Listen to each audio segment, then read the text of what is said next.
I'm very honored to be here today on this very special occasion.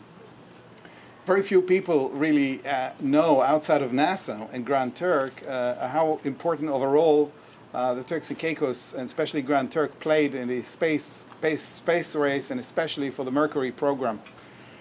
And from the day Carnival Corporation had the idea of developing this port, we wanted to find a way, a method, to commemorate this very, very special part of aviation history, American history, space exploration, and we finally did it. So the port is open for about 4 years, and we were scratching our head how and when and where to do it, and today is the date. I'm very, very honored that we have such a distinguished list of guests from the Turks and Caicos and such a distinguished delegation from NASA representing NASA here.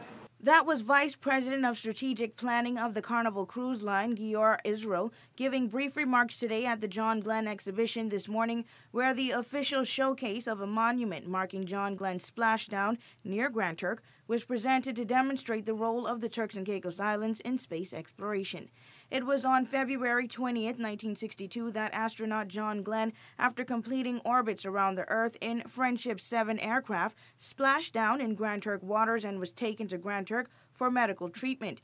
Deputy Director of the NASA John F. Kennedy Space Center, Janet Petro, traveled to take part in this event and explained why this day is important to her and gave more history on John Glen's voyage on that day. I would like to tell you how honored I am to be here today on behalf of the agency and also Kennedy Space Center at this ribbon cutting ceremony. But I also want to tell you that this is very personal to me also. My father worked on the Mercury program, and he came down with Chrysler Corporation and worked on the Mercury capsule even before, you know, Kennedy Space Center became known what it is today. It was just excuse me, just called Cape Kennedy. So to the girls over there and to the boys over there, you know, I was that young girl who went to the ocean, the undeveloped beaches in Florida, and watched the capsule take off. And so it's very meaningful for me to be here today to see the dedication of this memorial. On March 9th, 1962, John Glen told Life magazine there was quite a welcoming committee waiting for me on Grand Turk. That interview was conducted about 2 short weeks after Colonel Glen made history by becoming the first American ever to orbit our Earth. Shortly before 10 o'clock on February 20th in 1962, Glen and Friendship 7 lifted off atop an Atlas rocket from what was then known as Cape Kennedy. In what ended up taking just less than 5 hours, Glen and his craft made 3 orbits of the Earth at an altitude of 162 miles. When Glen splashed down in the glistening waters of the Atlantic Ocean, he was recovered by the USS Noah and was flown to this picturesque island of Grand Turk.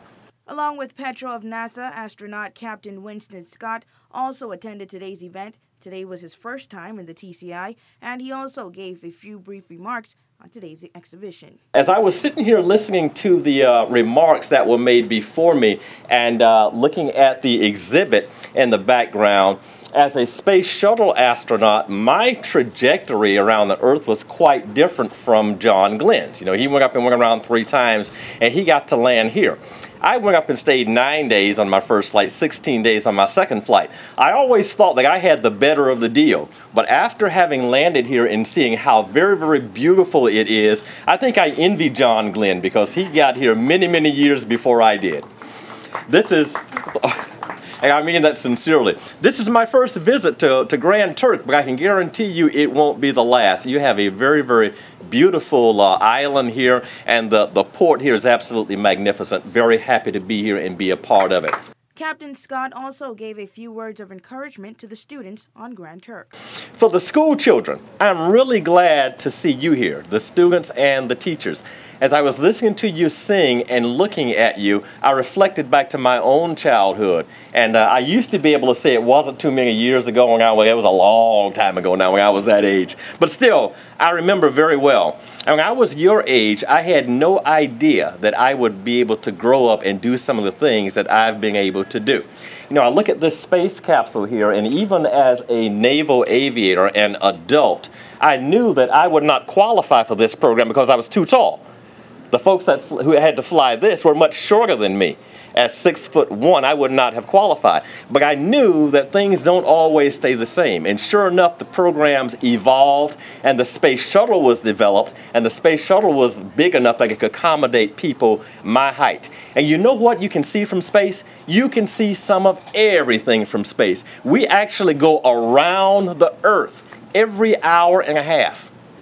Every 90 minutes, we completely circle the Earth. And you know what? We see 45 minutes of daylight followed by 45 minutes of nighttime over and over and over again. From down here, you see the sun rise and set once in 24 hours. We see 16 sunrises and sunsets from space every 24 hours. Now, how many of you children have looked at the water out there and you see the different colors? You notice the bright part of the water and then it turns dark? You can see that from space. It's absolutely a magnificent sight. Ship Ruby Princess also voyaged here today to witness this historic event. With nearly 200 passengers and crew members, His Excellency Governor Gordon Wetherell, of course, gave a few remarks as well.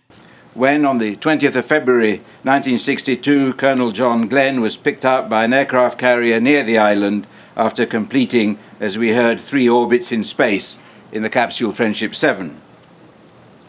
And Grand Turk had the distinction of being the first dry land he set foot on after launch from Cape Kennedy. A significant highlight of the occasion was, of course, the visit of the then Vice President of the United States, Lyndon Johnson, to Grand Turk on 23rd of February, 3 days after the landfall, to escort the astronaut back home.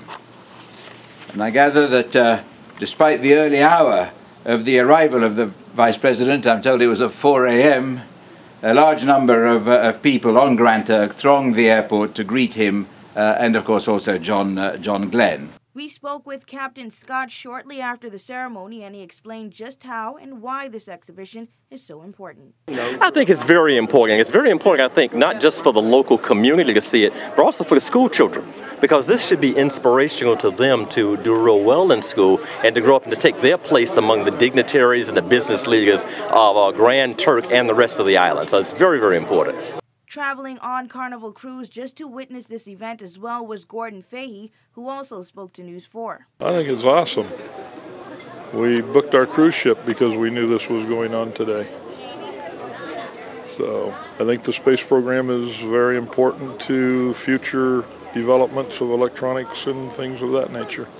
Representatives of NASA also made mention of the 7 passengers of the Challenger shuttle that died on that shuttle 25 years ago today, outlining their courage to make history, which was displayed today.